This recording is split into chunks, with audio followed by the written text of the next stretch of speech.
Good morning বন্ধুরা। দেখো আমি এখন উঠে পড়েছি। ঘড়িতে এখন ভোর 5টা বাজে। এবার আমি ব্রাশ করে বাড়ির কাজে লেগে পড়েছি।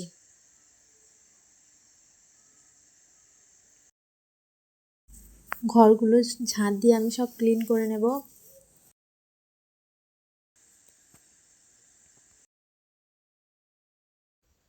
এই দেখো, এদিকে আমার মেয়ে উঠে পড়েছে। এবার ওকে সব পরাবো, সোয়েটার প্যান্ট। তারপর আমি চলে এলাম রান্নাঘরে মেয়ের জন্য খাবার করতে আর আমার জন্য চা করতে।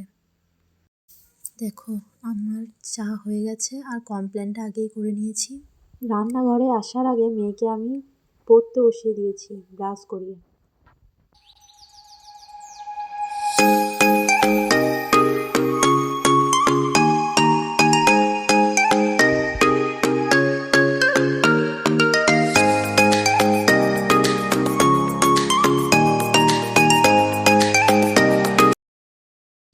মেয়ে বলল লেখা হয়ে গেছে, তাই দেখছিলাম কি লিখলে এত তাড়াতাড়ি।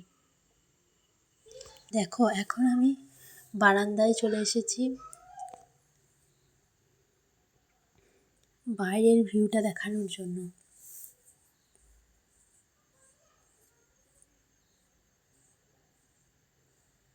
বাইরে দেখো এখন একটাও মানুষ নেই, আর একটু পরে এখানে কত মানুষ থাকবে। এখন সব চুপচাপ, আর 1 ঘন্টা পরেই আবার কত জমজমাট। এই দেখো, এই জানলা দিয়ে আমাদের এই দিকটা দেখা যাচ্ছে। তারপর আমি চলে এসেছি কাপড় নিয়ে। কাপড়গুলো আমি কেচে নিয়ে স্নান করে একেবারে চলে এসেছি রান্নাঘরে আলু ভাজা করার জন্য। এবার আমি আলুটা ভেজে নেব।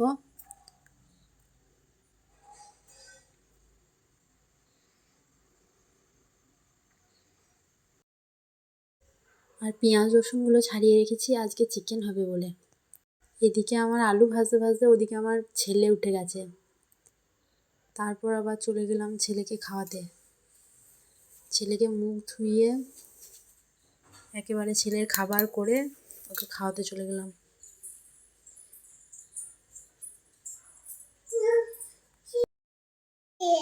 তোমরা দেখতে থাকো।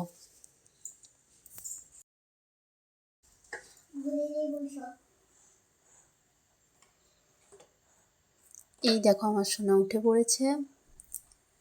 এবার ওকে আমি খাইয়ে দেব। আমার এখন চুল আঁচড়ানো হয়নি। ওকে খাইয়ে তারপর আমি চুলে তেল নেব।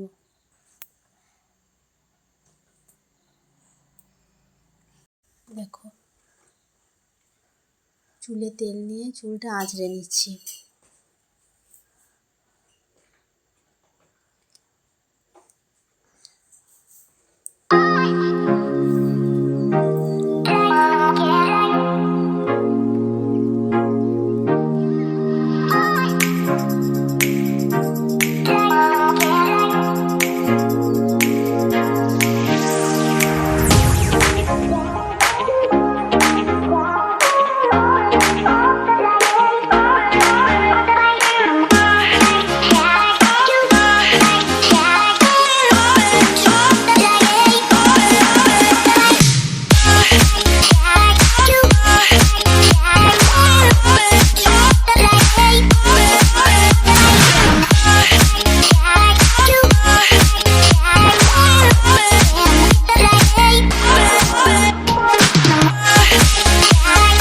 দেখো এবার আমি চলে এসেছি রান্নাঘরে।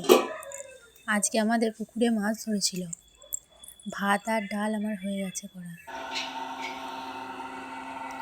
মাছগুলো ভেজে রেখে দিয়েছি আর চিকেনটা আমি রান্না করে নিয়েছি। এবার আমি বসে পড়েছি চিকেনটা টেস্ট করতে।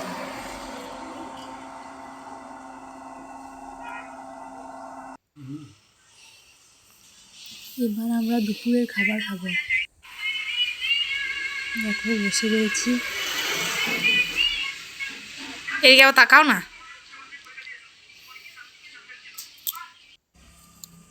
দেখো এবার আমি চলে এসেছি ছাদে কাপড়গুলো তুলতে।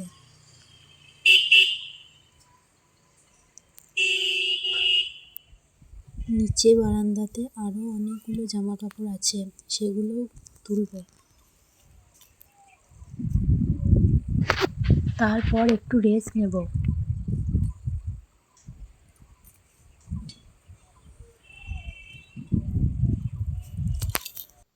বই তাহলে কোথায় গিয়েছিলে?